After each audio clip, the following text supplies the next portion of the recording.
Sud Radio, la Sexy News de Soisig-Belin avec Glidden, le premier site de rencontre extra-conjugale pensé par des femmes. Alors Bernadette de Gasquet, je crois que Soisig va nous parler du corps. Bonjour Soisig. Bonjour. Il y a quelques jours sur le profil Instagram de Britney Spears, des photos viennent relancer la polémique. Britney dénudée dévoile son corps de face et de dos. Booty Time peut-on lire en intitulé de certaines photos et Free Woman Energy has never felt better.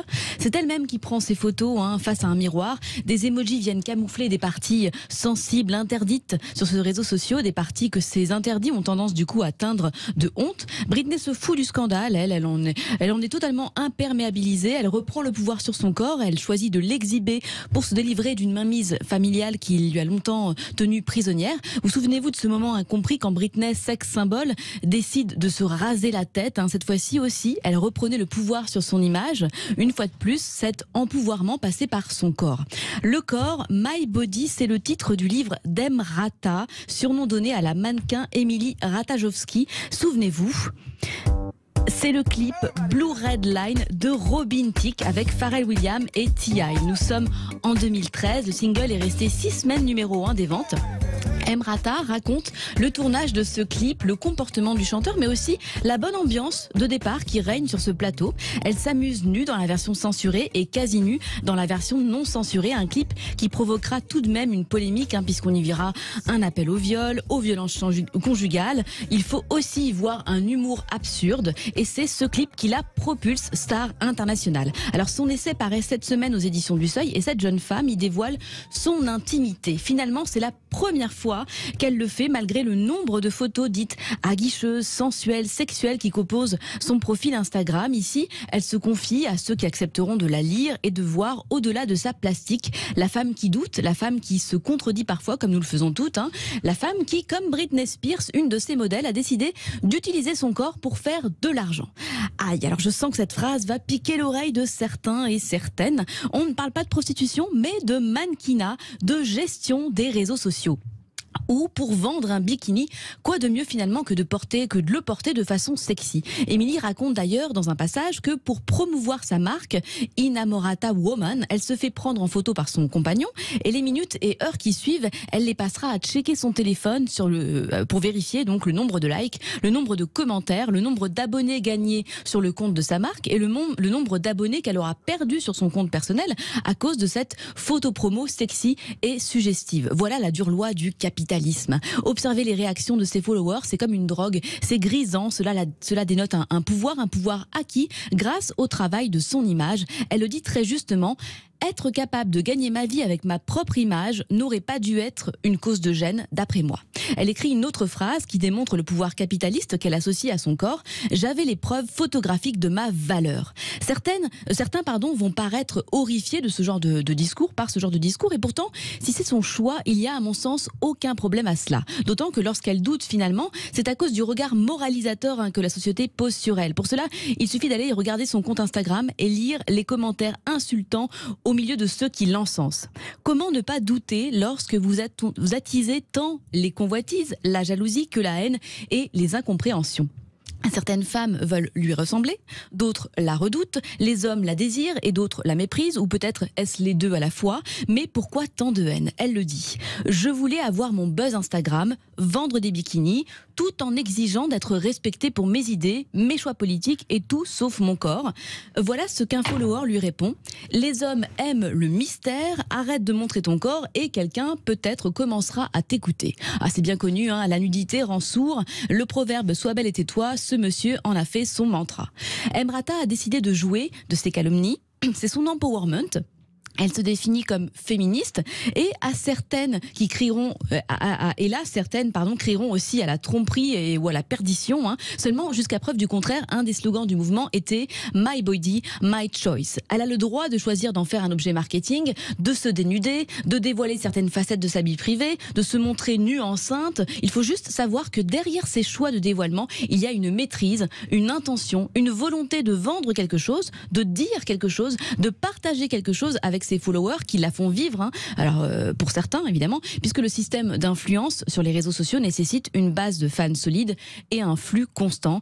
Un véritable travail, en somme. Un travail qui nécessite aussi de connaître la législation du droit à l'image et d'accepter que sa propre image devienne parfois la possession d'autrui. Elle en parle notamment des dérives d'Internet, des paparazzis qui récupèrent son image et cette image ne lui appartient plus. Elle en parle d'ailleurs dans un chapitre qui s'appelle « Comment je me suis racheté », qui a été publié en amont de la publication du livre dans le New York Times.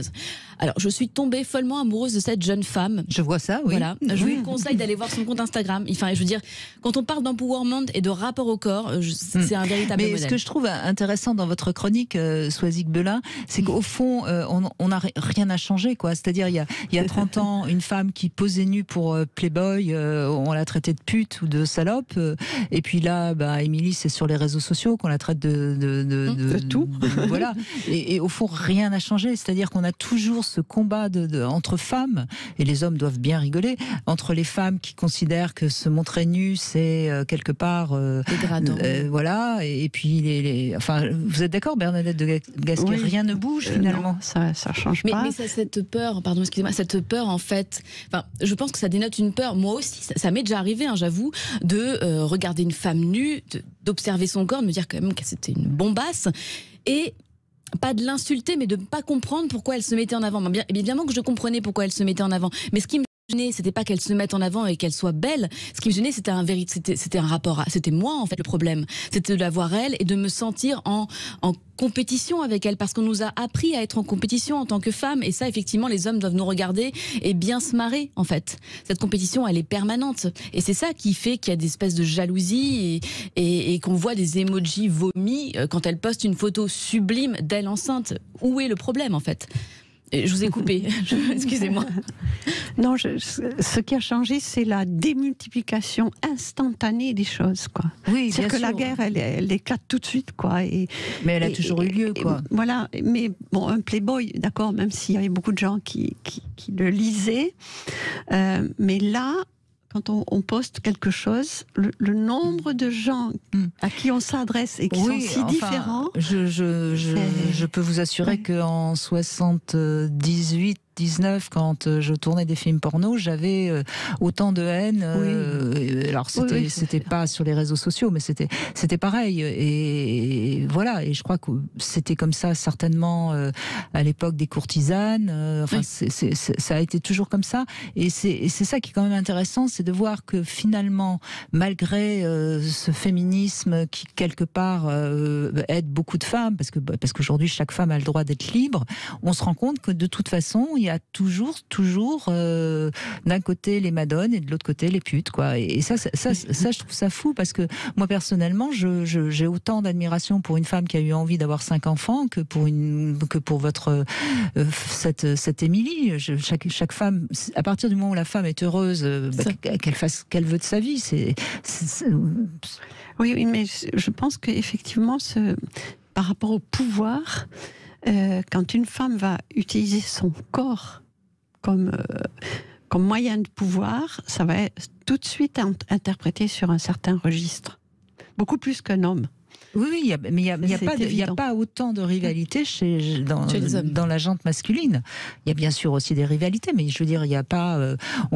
c'est sûr que c'est pas, putain, c'est ce côté-là. Peut-être que la rivalité se situe moins sur le corps, le rapport au corps chez les hommes. Peut-être qu'elle l'est ailleurs, en fait. Je ne connais pas de comment dirais-je, de clivage aussi énorme chez les hommes que celui qu'il y a chez la femme, entre la femme qui va justement montrer son corps et celle qui se conduit bien et qui est mère et qui... Alors là, elle a voulu jouer un peu sur les deux tableaux, puisqu'elle s'est montrée aussi enceinte. Oui, bien sûr. Et ça, c'est dérangeant aujourd'hui. Enfin, je veux dire, c'est moins qu'avant, mais quand même. Moi, j'ai parlé il y a 3 semaines d'un magnifique livre où on ne voit que des femmes enceintes nues. Non, aujourd'hui, on sublime la grossesse, et je trouve ça très bien d'ailleurs. Parce que là aussi, c'est quelque chose d'assez nouveau. De montrer des femmes enceintes nues, c'est quelque chose d'assez nouveau. Donc il y a quand même des choses qui bougent. Là, elle a choisi de le faire, elle, elle n'a pas attendu qu'on la prenne en photo, elle a décidé de se prendre elle-même en photo, donc de sortir du statut de sujet, enfin d'objet, pour devenir un sujet justement. Et enfin, on verra ce qu'en pensent toutes les féministes, si on est toutes d'accord avec la qualité de ce livre. Certainement pas. Merci en tout cas, Soisic Belin. Merci beaucoup. À vous. Sud Radio, la Sexy News avec Bledon, le premier site de rencontre extra-conjugale pensé par des femmes.